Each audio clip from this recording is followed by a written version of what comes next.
The following program is produced by students of the Brian Lamb School of Communication at Purdue University. On this week's edition of Fast Track, we'll look into a few of Purdue's charitable fundraisers, Purdue's Dance Marathon and Greek Service Week. We'll take a seat at the Industrial Roundtable, visit the Boilermaker Butcher Block, and find out more about the laws for those with bikes on campus. We'll also discover how women are learning to defend themselves in case of emergencies.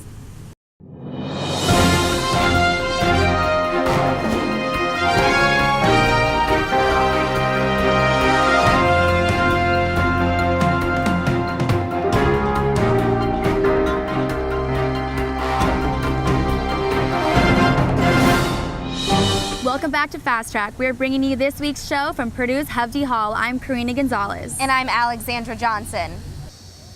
Purdue University Dance Marathon is hoping to raise $1 million this year to benefit Riley Children's Hospital for Kids. The dancers are expected to stay on their feet for the entire duration of the marathon, which is approximately 18 hours long. The event takes place in the Purdue Recreational Center on November 9th, and the last day to register is October 18th. Members begin planning Purdue's 2013 1 week after last year's affair, which took place. Sarah Miller has more on the fundraiser. Purdue University Dance Marathon, also known as PUDM, is the largest student-run philanthropic organization on campus that includes over 1,500 student volunteers. This year, PUDM has doubled their fundraising goal to $1 million, and to reach this goal, students are inspired by the Riley children themselves and their stories. I was born with a condition called hydrocephalus, which is when the cerebral spinal fluid that surrounds the brain, between the brain and the skull, is not draining out properly. So I have a tube that drains it out. The problem is it's made of plastic and it breaks sometimes. Can't make it out of metal for a lot of reasons. Will had no issues with his illness until high school. Then he was admitted to Riley because of the problems with his condition that needed the hospital's neuroscience expert, Dr. Boaz, to treat. He really helped me get better. So I was able to go to school, I was able to finish out my junior year and graduate on time, and able to go on to Purdue and be happy and successful, and I owe that to Riley Hospital. Without him, I wouldn't be here. It is with Riley stories like Will's that inspire students to participate and give their time, effort, and money to find cures so that no child has to fight alone. Everyone involved pours their heart and soul into this organization because we believe in our cause and we believe in these kids and their well-being. It's getting closer with the kids. It's making a difference to these families who go to Riley for whatever needs that they have. And being a part of PUDM has made the biggest difference in my life, and I'm so excited to be a part of it this year. To make their goal of $1 million, PUDM has many fundraising events throughout the year, one of which is the Mr. and Mrs. Purdue Talent Show. Inspired by successful philanthropies like Big Man on Campus, Triangle Fraternity, and special events executive Taylor Webb got together to create this fundraiser where different groups on campus performed in pairs in front of a large audience. We actually did it pretty last minute. We started getting things going around late July, I think, over the summer, and me and Taylor Webb were just communicating via email. But it took a lot of work for a short amount of time. We're excited to be able to get started on it earlier in the spring next year. That way we can have a lot more preparation time. But it was a lot of work, but I think the result turned out great. Our $1 million mindset is just going through the roof. It's amazing what this mindset has done for this campus and how it's changed the perspective of Dance Marathon for people here. And we aren't losing steam, and we're just gaining it, and we're so passionate, everyone is, and we're well on our way to seeing $1 million on November 10th. With the marathon approaching, students involved keep in mind the reason why they are doing all of this hard work. I met so many kids that had cancer and horrible diseases, and they were in pain on a regular basis, but somehow they had a smile on their face, and they were just so happy to just be here. This year's marathon will be held in the France A. Cordova Recreational Sports Center on November 9th through the 10th from 6 p.m. to 12 p.m. To register for the marathon or to donate, go to pudm.org. For Fast Track, I'm Sarah Miller. Purdue's annual Greek Service Day is about bringing together all the fraternities and sororities in the pursuit of helping the community. This year's Service Day made a significant impact. Fast Track reporter Erica Seifert has the details.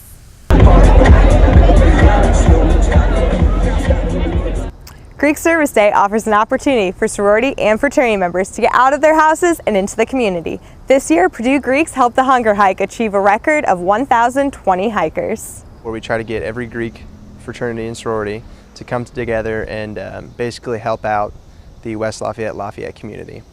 In years past, we grouped together some fraternities and sororities and sent them to other locations, but this year it kind of fell into our lap with the Hunger Hike that we got to take everybody and put them in one centralized location, and it really worked out for the best. Members of the Greek community reacted positively to this change in Greek Service Day. In the future, I'd like to see more events like Hike for Hunger. This one was pretty enjoyable, pretty relaxed, a good time. The Hunger Hike is an event put on by Lafayette Urban Ministry, and the goal is to help meet the needs of hungry families in Greater Lafayette, surrounding counties, and Haiti. Donations go to various food programs that thousands of low-income families depend on for food security. I think immediately once we got there, the people organizing the event were really overwhelmed by our attendance and passion for the cause. I think they were really excited to see how much it had grown with our attendance and our involvement. So really hope to keep that up in the future. The Hunger Hike attracted people of all ages. It began and ended at the Reilly Plaza, where various booths, snacks, and activities were set up for participants. We registered, and then we had some downtime, so we got to sit and enjoy the live DJ and the refreshments that they had. Got a few good pictures taken with the whole fraternity, so that was good. And then once the event actually started, we got in line behind the crew team, started walking. Members of fraternity and sorority chapters emphasize that this service day is about stressing a Greek community and helping those in need. Basically, what we want to do is shed a positive light on the Greek community. A lot of people in Lafayette, West Lafayette, may not know all the good things that we do, and especially in terms of service, we give a lot back to the community that kind of goes under the radar, maybe unnoticed. So with that, it's just one day where we can get everybody to say, hey, look, the Greek community is doing a lot more than what meets the eye. This year's changes to Greek Service Day has inspired new goals for upcoming years. In the future, I'd really love to see an even greater attendance by the Greek community, hopefully more involvement with the multicultural Greek community and the National Pan-Hellenic Association, and really get everyone involved to really show our diversity and community spirit. Over 730 Purdue Greek members participated in the Hunger Hike this year, and more chapters say they plan to get involved with upcoming community events. Reporting for Fast Track, I'm Erica Seifert. Coming up, we'll take a look at last weekend in sports and take a trip to one of the largest career fairs in the country. We'll be back right after this. We are all Boilermakers, but we're also much more. We're history makers, exploring the farthest reaches of our universe, often when strapped to a rocket. We are hope makers, rebuilders of Haitian cityscapes who ensure they'll now withstand any disaster. We are difference makers, developers of drought-resistant crops that just might end world hunger. The fact is, what we make moves the world forward. We are Purdue, makers all. That we do, and we try and you, yeah, you. Have you ever dreamed of being on TV? Well, in the Brian Lamb School of Communication, we do more than that. You can learn about camera operation, lighting techniques, live TV shows, real client PSAs, weekly news productions, and more. For more information about the video production programs, visit our website or the advising office. Welcome back to Fast Track. Our very own sports reporter, John Rawlings, is here to give us a recap of last week in sports. Thank you, Karina. Last week in sports was not the greatest for Purdue athletics. The soccer team fell to Penn State last Thursday 6-1.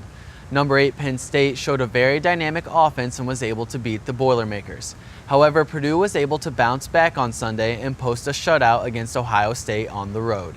Alex Hairston scored 31 seconds after kickoff, and that would be the game's only goal. Goalkeeper Claire Kreidler made 2 over 3 saves in the final 7 minutes to send the Boilermakers home with a victory. Women's volleyball did not have too much luck against Wisconsin and Minnesota this weekend. Wisconsin played very tough all 3 sets, but so did Purdue. Sets 1 and 3 were nail-biters that went 25-23. However, they were in favor of the Badgers, and they swept the Boilermakers. Purdue then traveled to Minneapolis to take on the number 9 ranked Golden Gophers. Even though Purdue was swept again, this was a close 3-set match. Altogether, the match featured 25 ties and 8 lead changes. Purdue played very well, but for right now, they are 0-2 in Big Ten play. And to conclude our week's recap, homecoming was not as welcoming as many students, fans, and alumni would have liked it to be. After Rob Henry found Akeem Hunt for a 44-yard touchdown, Northern Illinois took full control of the game. Jordan Lynch hit Deron Brown for a 15-yard touchdown, and that was just the beginning. The Huskies dominated the entire game with their defense producing 4 interceptions and their offense amassing 55 total points. On a positive note, Purdue did get to witness the true freshman Danny Etling at quarterback. Now, whether or not he's going to start in 2 weeks, that'll be up to Coach Hazel. Back to you guys. Thanks, John. The Industrial Roundtable celebrated its 34th anniversary this September with its best attendance yet. We can proudly say that Purdue hosts the largest engineering career fair in the nation. We went to find out how students should prepare for next year and what it's really all about. Catherine Ducharme has more. Industrial Roundtable is known as one of the most pristine industrial engineering career fairs in the country. It started back in the 70s, and now the Industrial Roundtable is the largest engineering career fair that has some of the best companies come to set up. The bigger companies that come are always the car companies. We have Ford that comes every year, Chrysler, Rolls-Royce always gets a line, and you have to remember who gets the large lines, because when you put them in the mall, if someone gets covered by a line, then they're going to end up pretty angry. Lines are so long from all the students waiting for an interview, and some of those students don't even go to Purdue. There's not a lot of big companies that come to IUPUI, to our career fair every year, and so that's pretty much why there's big companies here. Over 300 companies and more than thousands of students come to the Industrial Roundtable here at Memorial Mall, and it continues to grow every year. Today I am going around companies and figuring out really what the companies are about and trying to get a interview for a job opportunity for full-time after college. So how do students prepare for something like this? Look at the company list on the PESC website, and then I go and research those companies. I see who's there, who I want to talk to, who relates to what I want to do. We also asked companies what they were looking for. We're looking to talk to juniors and sophomores. We are also looking to talk to senior students for our graduate manager trainee program that will kick off in May of 2014. Although recruiters might not be looking to hire freshmen, students say it's still good experience to come every year. Last year I had a really good experience as the day went on because I became more and more comfortable telling my story and like what I was interested in to the recruiters. So this year I came back because I feel like I kind of kept that confidence, then built on it because I could actually talk about experiences here at Purdue. One of the recruiters at the fair could attest that coming to the Industrial Roundtable has great outcomes. We at Roche in Indianapolis have tried to create a strong partnership between the school, the School of Engineering and the other schools in the sciences at Purdue. We've been coming to the Purdue career fairs as long as I can remember, and I actually am a product of that. I was a Purdue student 4 years ago and did an internship with Roche and hired on there through this career fair. Something to keep in mind for next year, the Industrial Roundtable isn't only for engineering and science majors. I really like how they have been pushing it for management and technology majors this year because last year I thought it was just for engineers. So I've actually told a bunch of people that I know, like, you probably should come check it out because it's a really good experience. Reporting for Fast Track, I'm Catherine Ducharme. With Purdue's impressive agricultural reputation, it should come as no surprise that a butcher can be found right here on campus. The Boilermaker Butcher Block has been around for 40 years but remains one of Purdue's best-kept secrets. Kara Miller has the details. For many people, it is a surprise that there is a place to purchase fresh meat right here on Purdue's campus. A lot of people doesn't even know about it. It's a pretty well-kept secret, people tell me. It's been here forever, and we still have people come in and say, never heard of this before. And I actually didn't know about it until I had a lecture in the butcher room in Smith, and the professor was trying to explain to us that usually the lecture in there has to do with butchering animals, and that was why there was the big mirror and the stuff on the ceiling, and then I found out later that they actually sell the stuff that students learn how to cut. But the Boilermaker Butcher Block has been around since 1973 and serves a variety of meat to students and the community. We've got beef, pork, lamb, goat, chicken. We used to have turkey. We now have turkey breast, but that's the only turkey and ground turkey, I guess. One of the most surprising facts about the Butcher Block is that it is almost entirely run by students. Gary Waters and I are the two full-time meat cutter managers of the Butcher Block, and then other than that, we have about 5 to 7 student employees that help. Along with being run by students, all of the Butcher Block's meat is homegrown right here at Purdue. It's grown out at the Purdue farms and brought in here, and they walk in and carried it out in packages. So Patrons can come in during business hours and either pull purchases from the freezer or ask for them directly. The Butcher Block is known for its quality meat, and because the shop breaks even on all produce, prices are comparable to those of a large grocery store. If you're looking for the perfect cut of meat for your seasonal dinner, you can find it at the Butcher Block. we have seasonal, like in the fall we have a lot of brats, and in the summer we do a lot of steaks and chops and grilling stuff. But, and in the fall we do a lot of tailgating cuts. So the next time you're looking to purchase meat, make sure to stop by the Butcher Block. This is Kara Miller reporting for Fast Track. Up next on Fast Track, we'll disclose just how Purdue is handling bicycle safety around campus. We'll also glance into the class designed to teach defense techniques to women in case of an attacker. We'll be back right after this. I am poised under pressure. I led Purdue to a come-from-behind victory in my first start. I am focused on the field and in class. I draw inspiration from the cradle of quarterbacks. I am Rob Henry, and I am a Boilermaker.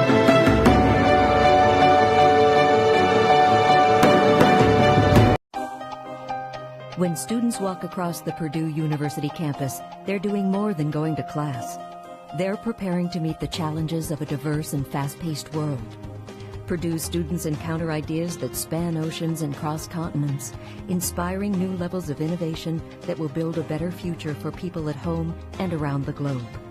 At Purdue, we're preparing tomorrow's leaders to deliver solutions for our changing world. Purdue University is experiencing an abundance of bikes on campus compared to years past. President Mitch Daniels has been working with the West Lafayette Police Department as well as bicycle organizations in hopes of continuing the flow and safety of campus mobility. Karina Gonzalez investigates. Bicycles have always been a quick and easy way to get around on campus here at Purdue, but as complaints mount about bikes, tickets are being issued and a bigger plan is in the works.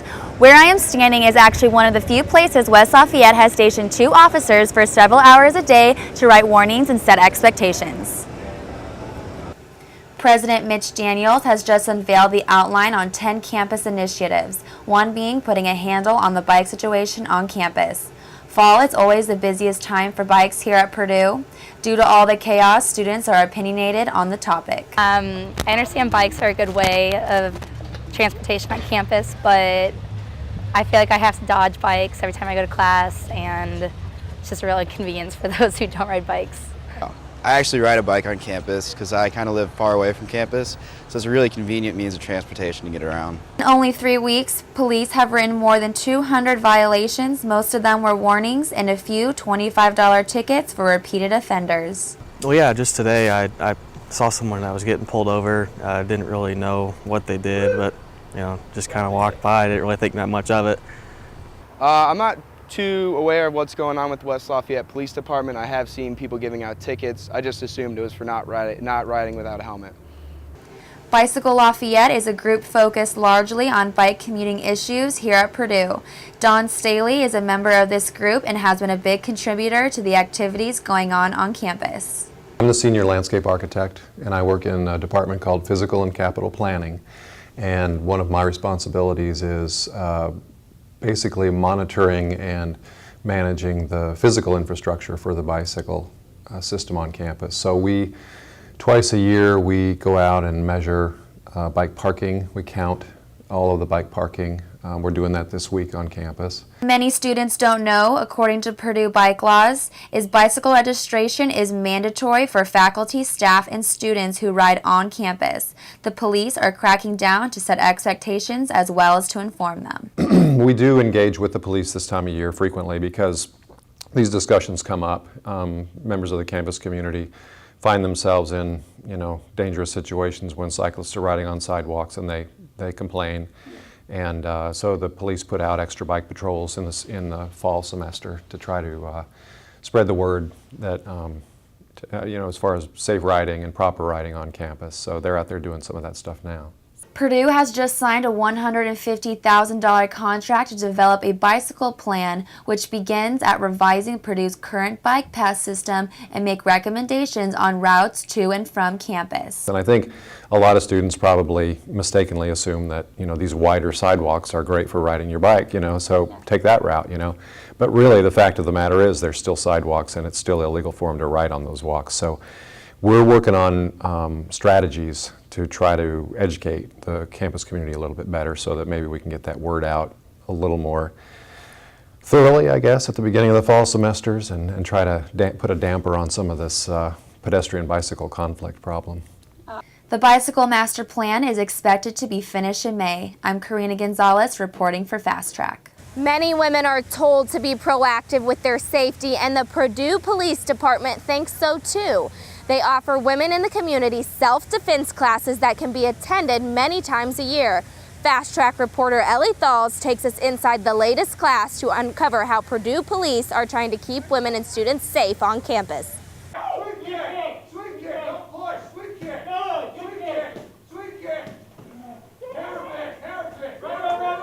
It's a 12-hour course geared towards women's self-defense, really geared towards rape, aggression, and defense is what it comes down to.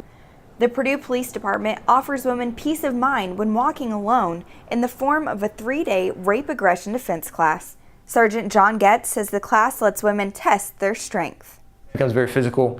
We push all the tables back in our large conference room, and we teach them some very specific self-defense techniques that are geared towards a female's physique. On the last night of class, women get to use the techniques they learned in real-life scenarios. It really amps up by the end of simulation night, and we try and make it as realistic as possible. By the end of that, there's usually really good self-confidence building that happens among the class. For some women, this is their first time taking a self-defense course. I just wanted to learn. I had never done anything like this before. Unlike Shanika Lawson, who has now completed the class 3 times. This is my 3rd time through aggression night, and every time I come, I learn something different about myself. RAD is not just about learning to defend, it's about becoming aware as well. The course teaches 90% of self-defense is self-awareness. Sergeant Bosch is the 2nd RAD instructor and gives these tips to women on campus. Trying to avoid areas where you know are dangerous or where you know bad things happen. Try and stay in areas where there's lots of people, because generally where there's lots of people, there's a lot more people to come to your aid, and there's a lot more witnesses, and people don't want to commit crimes in that type of environment. Lawson follows these tips, as well as being aware of her surroundings on her early morning walks to the gym. I walk to the gym from my office alone. It's dark, I'm carrying my bag. I'm always on the phone, like chatting to someone, looking around. If I hear footsteps, I sort of kind of angle as I'm walking, and it helps you become a lot more aware of your surroundings. You know that there's a car coming up the road behind you. You know that if you no longer hear that car, you might want to glance over your shoulder to see if it's stopped, or to see if it's like slowly, parking somewhere and someone is getting out. RAD instructors asked how many women carried Mace. Over 60% of the class said they did. Many women carry Mace, but RAD instructors say this may not be enough. Awareness is key. Knowing where emergency boxes like this are on campus may help you in an attack. There's all sorts of safety preparations made on campus, lighting, the emergency telephone service boxes, random patrols of police officers. There's a lot of things that are here to help keep people safe. Well, I don't think that it's something that we need specifically at Purdue's campus. I think it's something that we need just generally as a society. Unfortunately, we live in a world where people make poor decisions. bad things happen. We want women to feel empowered to go about their days. And after simulation night, Lawson definitely feels like she has the power. Never realize how strong you are until you see these grown men like doubling over, even with all of the pads on. You feel kind of good about yourself, like you're a pro wrestler in training. If we can keep one person safe out of all the classes we do, if we can have them avoid being assaulted, avoid being attacked, avoid having their property stolen, I mean, these classes are well worth it. The next class is held at the Lafayette Police Department October 7th, 8th, and 9th. More information can be found on their website. This is Ellie Thalls reporting for Fast Track. Purdue Athletics is gearing up for another weekend in sports. Our very own John Rawlings has the games you cannot miss. Thank you, Alexandra. Even though fall break is this week, for those of you staying in West Lafayette, there's some good sporting events for this weekend. Starting Friday at 7, the women's soccer team is hosting Illinois. The Fighting Illini are 1-1-1 heading into this match, and Purdue looks to capitalize on their heavy home stretch of games. They also will be hosting Northwestern at 4:30 on Sunday. The Wildcats are currently 0-3 in the conference, but do not overlook them. Purdue plays well on their home pitch, so expect a great showing from the Boilermakers. Women's volleyball is hosting Ohio State at 7 on Friday and Penn State at 7 on Saturday. Both of these games will be very exciting to watch. The Boilermakers look for their first conference win on Friday, but the number 12 Buckeyes are strong. And to add to the strength of the Big Ten, Penn State has a lot of it. The number 5 ranked Nittany Lions have 4 returning starters from their 2012 team that went 33-3, won the Big Ten, and advanced to the Final Four. The number 24 ranked Purdue Boilermakers have a lot to prove, so expect some great matches to be played this weekend. As for you football fans, you get a nice relaxing weekend. Purdue has a bye week, but expect the team to be preparing to take on Nebraska. With the recent arrests of B.J. Knopf and Jordan Woods, the Boilermakers will have some thinking to do. Knopf has started every game and is a major asset to the Boilermaker offense. Time will tell what happens in Knopf's and Woods' legal affairs, but for now, the Boilermakers will have plenty of time to figure out how to stop Taylor Martinez and Abdullah Amir. Back to you guys. Thanks, John. That's all we have time for on this week's edition of Fast Track. Thanks for watching. I'm Karina Gonzalez. And I'm Alexandra Johnson. Join us again next week.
We are all Boilermakers, but we're also much more.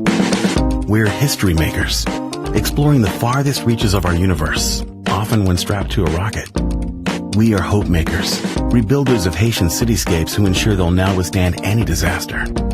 We are difference makers, developers of drought-resistant crops that just might end world hunger. The fact is, what we make moves the world forward. We are Purdue, makers all. That we do, and we try and You, yeah, you. Have you ever dreamed of being on TV? Well, in the Brian Lamb School of Communication, we do more than that. You can learn about camera operation, lighting techniques, live TV shows, real client PSAs, weekly news productions, and more. For more information about the video production programs, visit our website or the advising office.